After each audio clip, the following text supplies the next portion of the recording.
Meaning of frostbitten.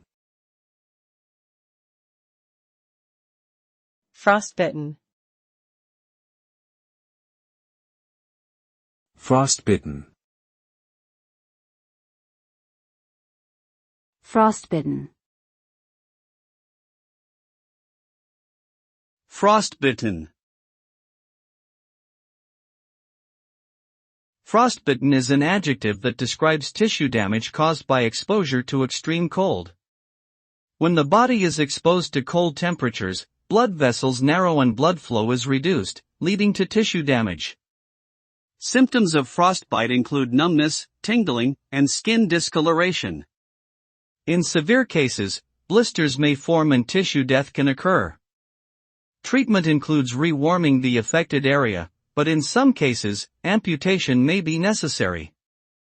It is important to take precautions in cold weather to prevent frostbite, such as wearing warm clothing and avoiding prolonged exposure to the cold.